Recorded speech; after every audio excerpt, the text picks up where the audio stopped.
Target तनी नहीं ज़्यादा बा। अब देखे के बा कि आज जो दुबे जी बाने का करते रहे कि 248 बनाए से जीटी के रोकत रहे क्या कहता है। साई सुदर्शन एगो बढ़िया युवा बल्लेबाज अभी टेस्ट मैच भी खेलते रहे। आज इनका खेले के पड़ी ना तो जीटी के दिलवा टूट जाई।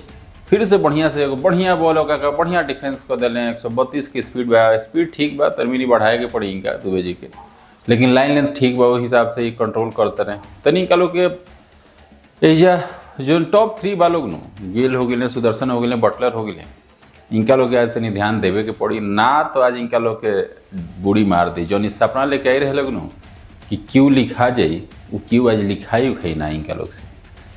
ओवर के तीसरा बॉल, पहला ओवर के तीसरा बॉल लेके दुबे जी चल रहे हैं। 38 को पेड़ लगा चुकल बड़े सुदर्शन जा।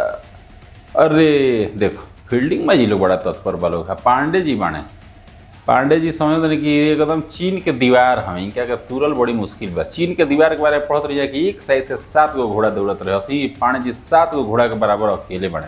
मनीष पांडे जो पकड़ ले बड़े नो पांडे जी लास्ट मैच में कैच, वो 40 साल के एज खातिर एगो मिसाल बा। विराटो कोहली कहले कि बाप रे बाप यानी मारे के नहीं ना तो धो ली जाए। बॉलिंग के ऑप्शन पूरा बा इनका लोग भी। आज ग्रीन के दिन अच्छा बा तो का इनका लोग के रेड लाइट जो रही है जीटी के इहो देखे को है। चौथा बॉल लेके चल रही लेग स्टंप पर डाल दिले। आ गई का तो चौका, पहला चौका हाँ तो आ गई। ऐसे इनका लोग के बहनी हो गई। कहल जाला नु कि 4 रन से बहनी भइल बा जीटी के। दुबे जी की खराब बॉल कहल जी, लेग स्टंप पर बॉल डालता रहे वजह से बस उनका खाली फ्लिक करे के रहे सुदर्शन के, कह के 4 रन बटोर ले। कहले कि जब ऐसे देवन होते क्या कहता हम फाड़ा में रोक ले, फाड़े से रोक ले हैं। बड़ा बढ़िया इनका लोग सब बढ़िया शॉट रहे। देखो ये लोग क्वालिटी के बैट्समैन हो लोग। इनका लोग को हुलू लुलू कह के नहीं खेलो गए। रहाने अभी तू कहे टेंशन में लगा ना तरह से रन बनता, टीम हतना टांग दिलस 247, तब तू टेंशन में लौकता रह। ग्रीन के काज हमनी के बढ़िया एगो बॉलिंगो देखे के मिली। इहो एगो बड़ ई जन बड़े नो, ये 25 करोड़िया हैं। हमनी के 9 लखिया सुनत रही जनो, ग्रीन बाबू 25 करोड़िया हैं। ओवर के 5वां बॉल लेके चले सुदर्शन फेरी, फिर से लेग स्टंप, फिर से 4 रन।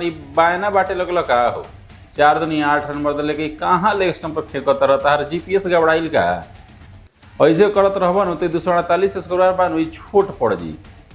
एलन कहते ना कि मरते हम इतना मेहनत से रन बनी 10 को छक्का मार के जन चौगे में बयाना बाटे लगल एकदम सिम पर गिरल है। वजह से और स्विंग होकर बाहर निकल गए। बटलर कहले, रघुवंशी कहले कि सुनो लाम बानी लेकिन बांस लेके अगर करब न कीपिंग तो अबे इधर आई हमरा से। चलो मर्दे 4 गो बॉल में 4 रन वाइड दे दिला, हतना वाइड दिया। ओवर के 5वां बॉल 9 रन पर 0 जीटी। हल्का सा एक कहल जाला कि ठहला दिला। अरे मर्दे कोई आउटफील्ड हो, ये तो हाईवे से तेज भाग गया। इहो 4 रन। जब रिंकू एक्सप्रेस से ना पहुँच पाइल तो केहू ना पकड़ पाई। अंपायर साहब कहले कि सुनो लो ड्रामा ना, ये लागत है कि पिच जो प्रैक्टिस पिच होखेला न वही पर गिर के गेंदवा एकदम और रेस ऐसे छरछरा के भागल। बाप रे बाप, ये देखो तनी एक पूरा प्योर क्लास कहल जा सकता है चीज़ खातिर।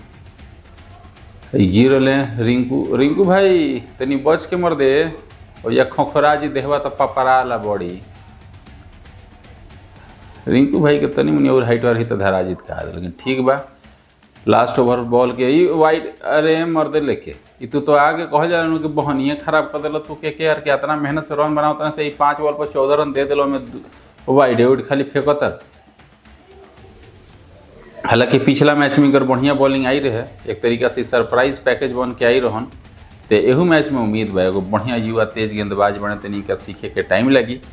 सुदर्शन के फिर कपार पर आ गई है जौन होखेला नो नारंगी कलर वाला टोपी है, इसकी टोपी उसके सर जौन होखेला नो फिर टोपी ओढ़ ले।